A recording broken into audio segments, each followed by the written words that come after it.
कहा जाता है कि जापान की लोक कथाओं में एक ऐसा राक्षस है जिसके मुंह पर अनगिनत हाथ होते हैं और उसकी आंखों पर दो जीवित चेहरों की जोड़ी होती है। इस डरावने राक्षस को हैफांगजू कहा जाता है और यह केवल तब प्रकट होता है जब लोग समुद्र के किनारे मछली पकड़ते हैं। एक गर्मी की छुट्टी में एक अंकल और दो छोटे लड़के नदी के किनारे मछली पकड़ने गए। छोटे लड़के ने एक अजीब टूटी हुई लकड़ी का टुकड़ा पकड़ा। जिज्ञासा के चलते छोटे लड़के ने उस टूटी लकड़ी को उठाया और ध्यान से देखा तो उसने समुद्र पर एक विशाल काले वस्तु को देखा। उसने तुरंत यह बात छोटे मोटे लड़के को बताई।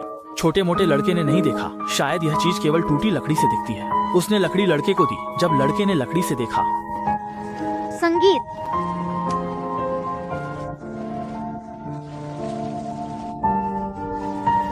तो तुम्हें इसे जरूर इस्तेमाल करना चाहिए। दो छोटे लड़के, ऐसा लगता है कि उन्होंने कुछ डरावना देखा, इसलिए उन्होंने टूटी लकड़ी को छोड़कर भागना शुरू कर दिया। अंकल भी छोटे लड़कों की हरकत से डर गए। वह जिज्ञासा से आगे बढ़े और टूटी लकड़ी को उठाया। बस एक झलक देखने के लिए अंदर झांका। एक विशाल राक्षस समुद्र के किनारे की ओर बढ़ रहा था, जिससे अंकल पूरी तरह से डर गए। अचानक राक्षस ने अपनी गहरी विशाल मुंह खोला।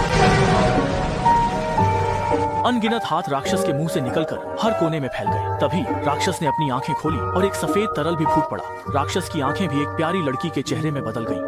मिंगजिंग को आपकी सहायता की आवश्यकता है। स्वागत है, मिंगजिंग को सब्सक्राइब करें। एक झुंड समुद्री गिलहरियां पास से उड़ती हुई आई, जैसे कि किसी चीज से टकरा गई हो और सभी जमीन पर गिर गई। थोड़ी देर बाद अंकल गायब हो गए और जो मछली पकड़ने की छड़ी बची थी वह भी फंस गई। जादूनी वादा, तेल से भरा अजीब आदमी एक उधारी देने वाला था, जो रात में गाड़ी चलाते समय भी कर्ज वसूलने में लगा रहता था। ऊंचे ब्याज के सामने आम लोग कभी भी चुकता नहीं कर सकते थे और इसके बदले में उन्हें उस आदमी की गालियां सुननी पड़ती थी। तभी एक छाता लिए एक महिला सड़क के बीच में खड़ी हो गई। आदमी ब्रेक लगाने का समय नहीं पा सका और तुरंत एक सिर पर जब कार से बाहर देखा तो कार सामने महिला गायब हो गई। आदमी ने इधर उधर देखा, पाया कि कोई नहीं था। सोचा शायद गलत देखा, क्योंकि कार से बाहर निकलते समय पैरों पर ध्यान नहीं दिया। वह एक सार्वजनिक शौचालय जहाँ हाथ मुंह धोने लगा और एक शौचालय में गया। तभी उसके पीछे एक छाया तेजी से गुजरी। जैसे आदमी ने मुड़कर देखा, वह छाया गायब हो गई। वह जल्दी कार के पास गया और कार का दरवाजा खोला तो उसमें से काफी बारिश का पानी बह निकला। तभी पीछे सड़क की बत्ती 2 बार झपकी और अचानक बुझ गई। जब फिर मुड़कर देखा तो छाता लिए महिला उसके पीछे खड़ी थी। आदमी को लगा यह उसकी शरारत है। वह गुस्से में महिला के पास आया। उसने देखा महिला के पास एक ही पैर है और वह सामान्य महिला नहीं थी। वह एक कूद के साथ आदमी के पीछे आ गई।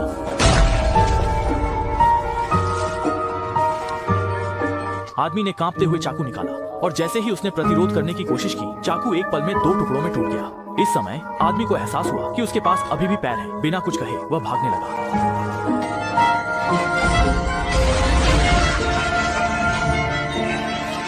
लेकिन वह तेल के कागज की छाता वाली महिला से कैसे भाग सकता था? दोनों साथ रहने लगे।